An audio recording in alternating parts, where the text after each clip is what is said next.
لكم إن كنتم تعلمون. ಸನ್ಮಾನಿಕರು ಹಿರಿಯರೇ, ನನ್ನ ಅಣ್ಣ ತಮ್ಮಂದರೇ, ದೇವನು ನಮಗೆಲ್ಲರಿಗೂ ಶುಕ್ರವಾರ ದಿನ ಅವನ ಮನೆಗೆ ಕರ್ಕೊಂಡಾರೆ.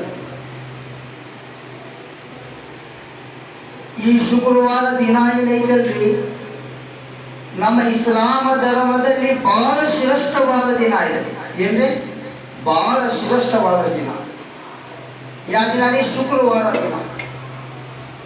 ಯಾಕ್ರಿಪ್ಪ ಅಂದ್ರ ದೇವರು ಅಲ್ಲಾಹ್ ತಾಲಾ ಹಜರತ್ ಆದಮ್ ಅಲೈಹಿಸ್ಸಲಾಂ ಕೈತಲ್ರಿ ಶುಕ್ರವಾರ ದಿನ ಸೃಷ್ಟಿ ಮಾಡಿದ.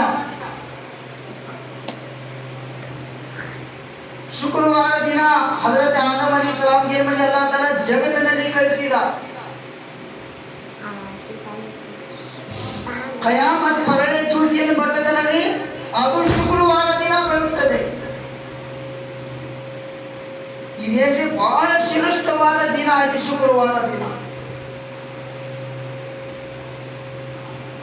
ದೇವರು ಕುರಾನದಲ್ಲಿ ಹೇಳುತ್ತಾನೆ, ಯಾ ಅಯ್ಯುಹಲ್ಲದೀನ ಆಮನು ಇದಾ ನೂದಿಯ ಲಿಸ್ಸಲಾತಿ ಫಿ ಯೌಮಿಲ್ ಜುಮ್ಆ ಫಸೌ ಇಲಾ ದಿಕ್ರಿಲ್ಲಾಹ್. ಅಲ್ಲಾಹನ ಧ್ಯಾನ ಮಾಡಬೇಕು. ನಾವು ಏನೋ ಒಂದು ಕೆಲಸ ಮಾಡಕತ್ತೀವಿ, ಬಿಸ್ನೆಸ್ ಮಾಡಕತ್ತೀವಿ, ಹೊಸ ಕೆಲಸ ಮಾಡಕತ್ತೀವಿ, ಅಂಗಡಿಯಾಗ ಕುಂತೀವಿ, ನಾವು ಬಸ್ ಸ್ಟ್ಯಾಂಡ್ ಅಲ್ಲಿ ಕುಂತೀವಿ, ಆ ಎಲ್ಲ ವಸ್ತು ಬಿಟ್ಟು ಏನ್ ಮಾಡ್ಬೇಕು? ನಾವು ಒಬ್ಬ ಅಲ್ಲಾಹನ ಕಡೆ, ಅಲ್ಲಾಹನ ಮನೆಗೆ ಬಂದು ಅಲ್ಲಾಹನ ಆರಾಧನೆ ಮಾಡಬೇಕು.